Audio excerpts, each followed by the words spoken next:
जेहेत ते कालाचे ठाई. श्री गजाननाचे चरणी प्रथम वंदन करून आणि पुण्यनगरीच्या पेन्शनर आख्यानाला सुरुवात करूया. सज्जन हो, अहो आयुष्यभर सेवा करून आयुष्याच्या संध्याकाळी सेवानिवृत्त होण्याची प्रथा पृथ्वीच्या पाठीवर सगळीकडेच आहे. पण एकेकाळी शिक्षणाचं माहेरघर आणि पेन्शनरांचं गाव म्हणून ख्यातकीर्त झालं ते पुणे. किंबहुना जन्मभर कुठेही नोकरी करून सेवानिवृत्त झाल्यावर मात्र पुणे शहरात बंगला बांधून राहावं अशी स्वप्न त्या काळी आणि समस्त महाराष्ट्रात रंगवली जात महाराजा.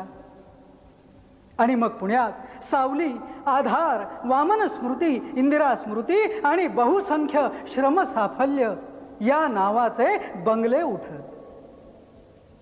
सेवानिवृत्तांचं आणि महाराजा एक वेगळं जग असतं. त्या जगाची ओळख करून देण्याकरता एक चांगला मार्गदर्शक हवा. हे पंढरीनाथ केशव शहाणे, अहो भगवंताच्या कृपे करून पेन्शनर आख्यानाची सूत्र या शहाण्यांच्या समर्थ हाती सोपवून आम्ही काही काळ सेवानिवृत्त होतो. नमस्कार मंडळी, नमस्कार. कसं काय, बरं चाललंय ना? म्हणजे झोपेची काही तक्रार, सांधे ठाकठीक आहेत ना? मग काय हरकत नाही. काय आहे, आमचं एक तत्वज्ञान आहे. जोपर्यंत कांद्याची भजी, मिसळ आणि वाटली डाळ खावीशी वाटते आणि खाता येते तोपर्यंत आपली तब्येत ठणठणीत आहे असं समजायचं. चला, आमच्या गँगची तुम्हाला ओळख करून देते. काय आहे, आज मला थोडासा उशीरच झालेला आहे. मंडळी आमच्या नावानं तिकडे शिमगा करत बसलेली असतील. अहो अवघं पुणेरी पण करडईच्या तेलामध्ये उकळून त्याचा गाळीव अर्क काढून त्यानं यांची टाळू माखलेली आहे. अहो अशा मंडळींची संघटना चालवायची म्हणजे चेष्टा नाही महाराजा. पण त्यांच्या न कळत त्यांची ओळख मी तुम्हाला करून देतो.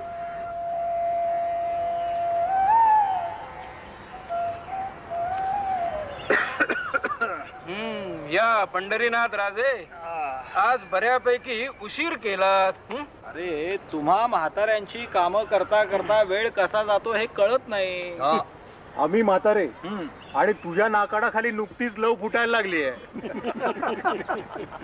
बरं, त्या माझ्या पेन्शनीतल्या फरकाच्या अर्जाचं काय केलंस? अर्ज केलाय भोसले, पण सरकारला तू जिवंत आहेस की नाही याविषयी शंका आहे. तरी सुद्धा पंढरीनाथ केशव शहाणे, तुम्ही जरा आज जास्तच उशिरा आलात. अरे मंडळाचे अध्यक्षच जर असं वेळेचं भान न ओळखता वागायला लागले तर मंडळाला शिस्त लागणार कशी? हे ना रा कामत. वेळेचं भान, शिस्त, पुढची पिढी याच्यावरून तुम्ही ओळखलंच असेल. सेवानिवृत्त मुख्याध्यापक, नखशिखांत हेडमास्तर आहेत. सुविद्या सुप्रसारक शिक्षण मंडळाच्या प्रशाळेचे मुख्याध्यापक म्हणून रिटायर झाले. आणि मुख्याध्यापक सुद्धा ते नुसते असणार नाहीत, कारण प्रशाळेचे मुख्याध्यापक शाळेचे नव्हेत, त्यामुळे ते सुमुख्याध्यापक किंवा प्रमुख्याध्यापक असणार. 10 वर्षांपूर्वी रिटायर झाले. त्यावेळी पारशी पद्धतीचा असा लांब कोट ते घालत असत. आता तो कोट गेला, परंतु अंगात हाडी माशी खेळलेली हेडमास्टरकी कशी जाणार? अहो तेव्हापासून कोणी कुठे कधी अनवधानाने सापडला की पकड त्याला आणि कर उपदेश, असा यांचा खाके आहे. अहो त्यामुळे कधी कधी मग तोंडघशी पडायची वेळ येते. अहो स्वतःच सांगत होते, परवाचीच गोष्ट.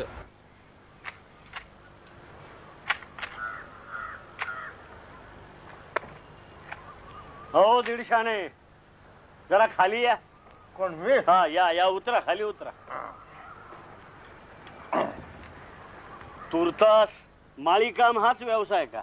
होय जी, माहिती का बूट टेकवा. आणि हे अग्निहोत्र सतत चालू असतं वाटतं. अग्नी काय? हे जोराचा कारखाना 24 तास सतत चालू असतो वाटतं. 24 घंटे? नाही जी, अब रातच्याला कुठलं आलं झोपेत होतंय भाई. बरं ही सवय केव्हापासून? बघा मी 14 वर्षाचा असत. हा, बापाच्या कट्टल मधल्या बिड्या फुकायचो चोरून. तवापासून आज पत्तोरे असं बिंदाच चाललंय बघा. वा वा वा, सुवर्ण पदकच द्यायला पाहिजे आपल्याला. अहो, पण इथं किंमत आहे कोणाला? आता तुमच्यावर काय माणूस एखादा बर काय हा. काय किंमत काय या पाकिटाची? 2 आणि 2 आणे. आता आपलं वय काय? 60 आणि 4 झालेच की. म्हणजे 64. म्हणजे गेली 50 वर्ष आपण सतत आपल्या नरड्याचं झुराड करून टाकलेलं आहे. हाय खरं बाबा. बरं आणखीन काही छंद?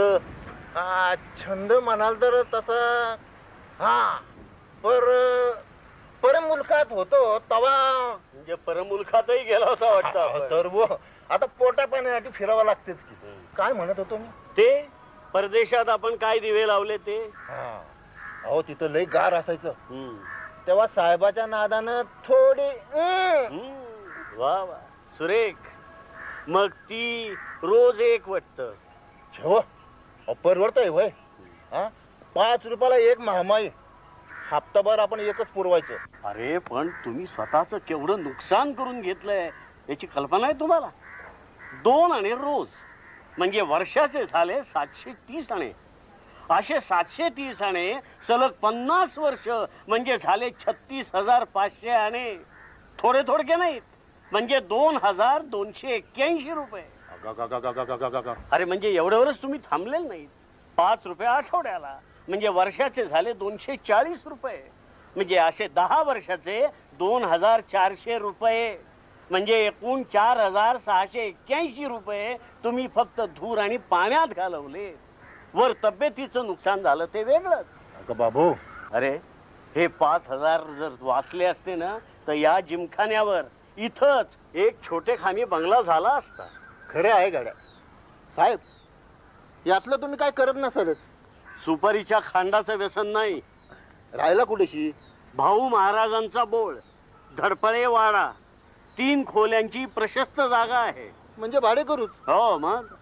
साहेब मी BC रानबोके मिलिटरीत होतो. महायुद्धातही लढलोय. मग रिटायर होऊन पुण्यात आलो. खरं सांगू का साहेब, एवढं जगभर हिंडून मी अनुभव घेतला पण पुण्यात जगताना त्याचा नाही उपयोग होत. इथे शिकणारे कमी आणि शिकवणारेच जास्त आहेत. साहेब येता का चालात? नाही म्हणजे हा बंगला आपल्या गरीबाचाच आहे. आता वकील कधी रिटायर होतो का? पण आमचा ओक 60व्या वर्षी चांगली चाललेली वकिली सोडून चक्क रिटायर्ड झाला. का तर म्हणे नव्या तरुण रक्ताला वाव मिळाला पाहिजे म्हणून. शेवटी आम्हीच त्याला म्हटलं की तुझ्या वकिली ज्ञानाचा समाजाला काय रे फायदा. तेव्हापासून तो कायदेशीर सल्ला देतो आणि तोही मोफत, 1 पैसाही न घेता. ओ वकील आहेत का घरात? या या या मीच तो ओक.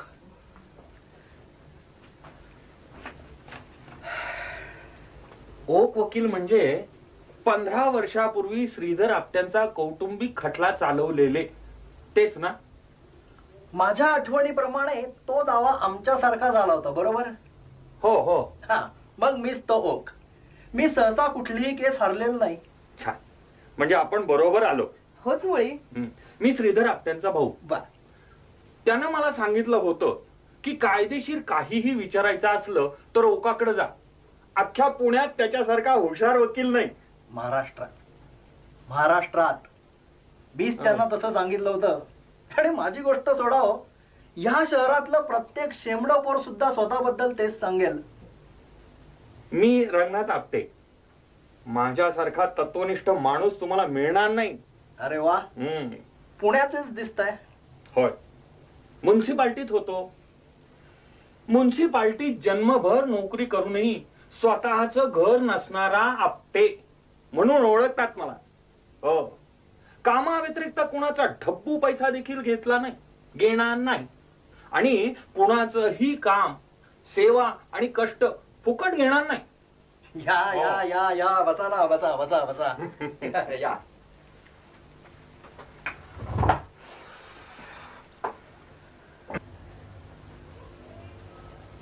हल्ली दुर्मिळ होत चालले तुमच्यासारखी माणसं. श्रीधर पंतांचा मुक्काम कुठे सध्या? स्वर्गात. 3 वर्षाखाली देवाज्ञा झाली. अरे अरे अरे अरे वाईट झालं. नाही चांगलं झालं. अहो शेवटी काय वाद आणला होता त्यांनी घरादाराला.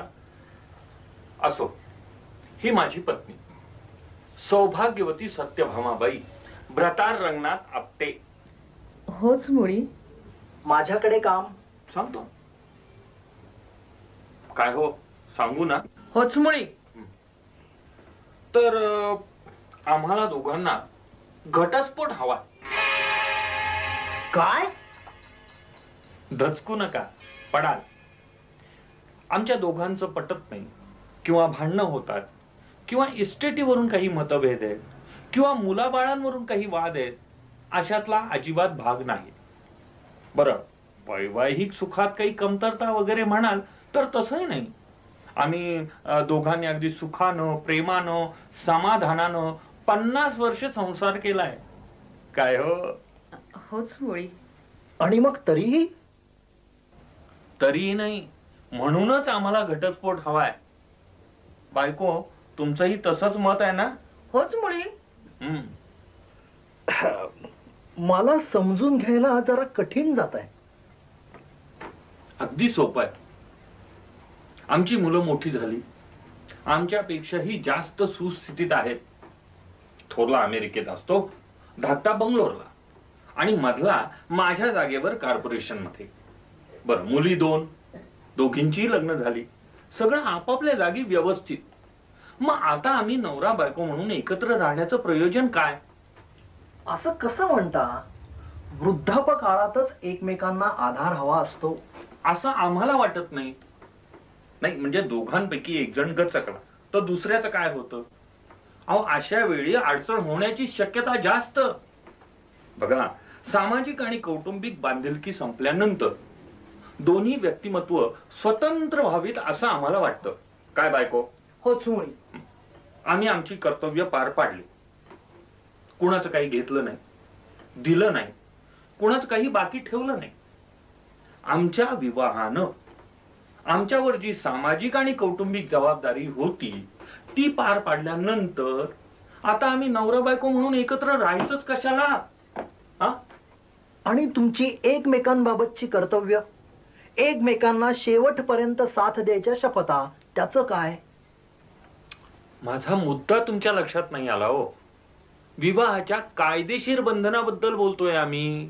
हो, भले आम्ही एकत्र राहू, एका शेजाऱ्यानं दुसऱ्या शेजाऱ्याला मदत करावी तसं करू, हो, पण स्वतंत्र व्यक्तिमत्व म्हणून, नवरा बायको म्हणून नाही. होच मुळी.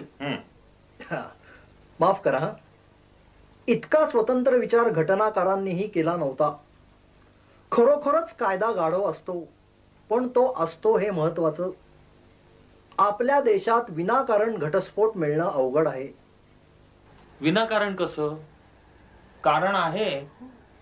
मला मान्य आहे, पण कायद्याला मान्य होणार नाही. मी एक उपाय सुचवतो. तुमची मुलं तुम्हाला विचारतात का? होच मुळी. अगदी प्रेमाने, सारखा आग्रह करत असतात. उत्तम. मग तुमच्यापैकी एकानं अमेरिकेला राहावं, एकानं बंगलोरला, आणि सत्यभामाबाईंनी स्वतःचं नाव बदलून घ्यावं. म्हणजे व्यक्तिमत्व स्वतंत्र होतील, स्वतंत्र वेगवेगळं राहणंही होईल.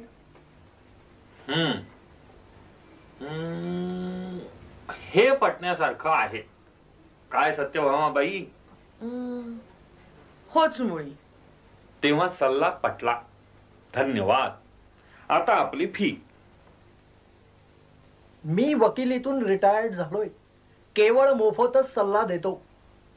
नाही, आम्ही कोणाच्याही ज्ञानाचा, हुशारीचा, कौशल्याचा वा कष्टाचा मोफत वापर करून घेत नाही. माझ्या तत्वात पैसे घेणं बसत नाही. मग वस्तू घ्या. सल्ल्याच्या मोबदल्यात मी काहीही घेणार नाही. माझ्या दारावर तशी पाटी आहे, त्यावर स्पष्ट लिहिलंय. आमची दृष्टी आधू झाली आहे, आम्ही बघितलं नाही. पण आता तुम्ही सल्ला दिलात म्हणजे फीही घेतलीच पाहिजे. नाही म्हणजे नाही. मी माझा नियम मोडणार नाही. आम्ही आमची तत्वनिष्ठा सोडणार नाही. खबरदार इथे पैसे टिकवाल तर. काय कराल हो? काय कराल? काय वाटेल ते करीन. अरे काय वाटेल ते केलं तरी मी मोबदला देणारच. होच मुळी. याद राखा आपटे, मी गचांडी धरून बाहेर काढीन. अरे तीनपाट वकील तू माझी गचांडी धरणार आणि तू पैसे देण्याचा असभ्यपणा करतो ते देणारच. चाल चाल बाहेर. माझ्या घरात मी सांगेन तसंच वागलं पाहिजे हे साधं तत्व कळत नाही. आलाय पैसे द्यायला. ओका लक्षात ठेवा. अरे मी तुझ्यावर फिर्याद करीन, पार सुप्रीम कोर्टापर्यंत जाईन आणि तुला फी घ्यायला भाग पाडीन. अरे जा रे. मी मुंबईला जाईल आणि लाली मेणावालाचा सल्ला घेईन. अरे जा. मीही राष्ट्रपतींकडे अर्ज करतो की नाही ते बघत आता. पैसे न घेण्याचा हक्क मला घटनेनंच दिलाय.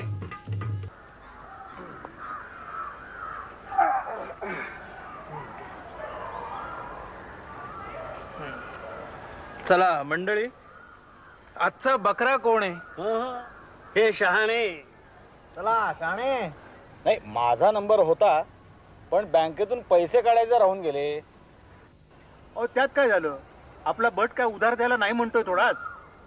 नाही, आता उधारी बिधारी करायची नाही. आपलं वय डेंजरस. काही म्हणता काही झालं तर भटानं का फटका खायचा.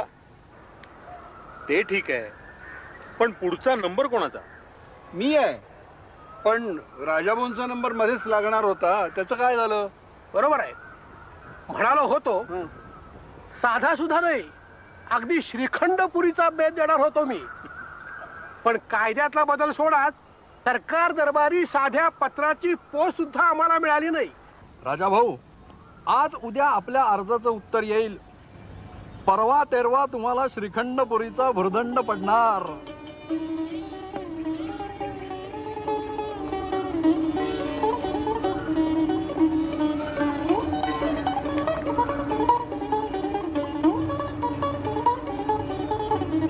मंडळी, राजाभाऊ मोने हे एक वेगळंच रसायन आहे.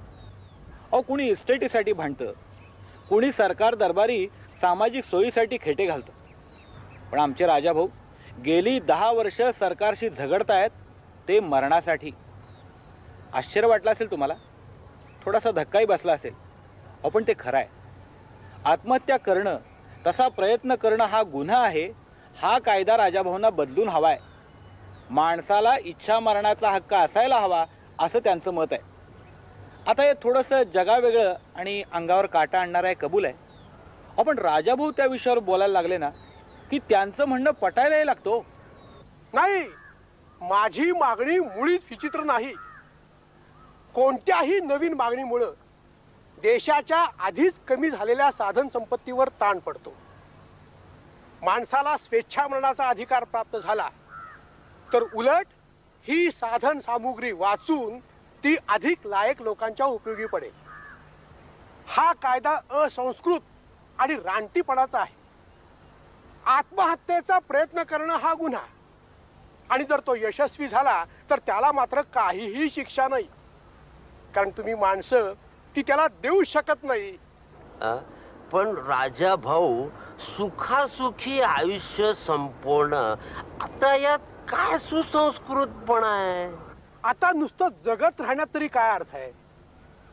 माझं वय 80, प्रकृती उत्तम, पैशाची ददात नाही, स्वतःचा बंगला आहे. माझ्या मृत्यूनंतर माझं कुणीही नातेवाईक नाही. एक दत्तक कुटुंब माझी काळजी उत्तम घेतंय. पण माझ्या आयुष्यात काही घडत नाही आणि भविष्यात घडण्याची शक्यताही नाही. माझं जीवन निरुपयोगी आणि भारभूत झालेलं आहे. तेव्हा ते संपवण्याचा अधिकार मला मिळावा, एवढीच माझी इच्छा आहे. एकदम मान्य. We are with you. आता या गोष्टीवर कमीत कमी भटाचा चहा तरी नको नको नको, आत्ता नको. अहो, शैक्षणिक क्षेत्रातलं फार महत्वाचं कार्य माझ्या अंगावरून पडलंय. अजून आहेत का? हो तर हो. अहो, नातवंडांना शाळेत सोडायची जबाबदारी हेडमास्टर वरतीच येऊन पडणार. म्हणून म्हणतो आत्ता नको. उद्या सकाळी फिरून आल्यानंतर पहिला कार्यक्रम भटाच्या हॉटेलात जाऊन मनसोक्त हादरणे. सीमित आहार आणि नियमित व्यायाम ही आरोग्याची गुरुकिल्ली आहे. हो का? हो का? बटाटे वडा खातो का? आता वडा चालेल म्हणजे. अरे बटाटे वडा म्हणजे ह्याचा जीव की प्राण. आणि त्यातून फुकट म्हणजे बघायला नको. अरे तसं नाही, बटाटे वडा हे आपलं राष्ट्रीय खाद्य आहे. आण रे आण, वडा आण. आणतो. ते राष्ट्रीय खाद्य म्हणलास ना, त्याच्यावरनं आठवण झाली. काय? परवा आमच्या सुनबाईनी एक दाक्षिणात्य पदार्थ आणला. त्याचं नाव इडली. इडली सामिष की काय? नाही रे, तांदळाचं. एकदम टेस्टी का? तर अरे आपला स्पंज असतो ना, स्पंज, तो आमटीत बुडवून खाल्ल्यासारखं वाटतं. असं म्हणतात. मग डोसा बरा की. डोसा? गुजरात्यांच्यामध्ये आडनाव असतं बुवा डोसा. आणि किंवा आमच्या सौभाग्यवती आमच्या समोर चहाचा कप आणून आदळतात आणि म्हणतात डोसा. बाकी डोसा काय आपल्याला माहित नाही बुवा. त्यात काय अडत नाही पंढरनाथ पंत. अहो आपलं धिरडं असतं ना, त्याचा चड्डी सदरा बदलला की झाला डोसा. अरे अरे अरे अरे अरे तो खाकी डोक्याचा बघा रे, त्या गव्हाणीत बांधलेल्या बैलासारखा नुसता चरतोय. एक शब्द बोलत नाही. आता तुम्ही सोवळं नेसून इडली डोस्यावर चर्चा करताय, त्यात काय भाग घ्यायचा? खेकडा खाल्लाय का कधी? खेकडा काय घाणेरडा माणूस आहे हा. बर, शाकाहारी बोलू. पावसाळ्यात ती कुत्र्यांची छत्री उगवते, त्याची भाजी खाल्ली आहे का कधी? काय किळसवाणं बोलतो रे भोसल्या. किळस म्हण? अरे वनस्पती आहे ती. आळंबी म्हणतात त्याला. चीन मध्ये असताना भाजी खाल्ली होती मी त्याची. चला चला. नाना नाना, काय रे सोपाना? राजाभाऊ मोने गेले. कसलं तरी विषारी औषध घेऊन आत्महत्या केली त्यांनी. नाही सोपाना, असं नाही म्हणायचं. राजाभाऊंनी आत्महत्या नाही केली. इच्छा मरणाच्या हक्कासाठी त्यांनी आत्मसमर्पण केलं. जगानं आम्हाला वेडं म्हणावं, विक्षिप्त म्हणावं, पण हॅम्लेटच्या वेडाला होती ना, तशी आमच्या या वेडालाही तत्वनिष्ठेची एक शिस्त आहे. अगदी प्राणार्पण करण्या इतपत ध्येयासक्ती आहे. असो, परत भेटणार आहोतच.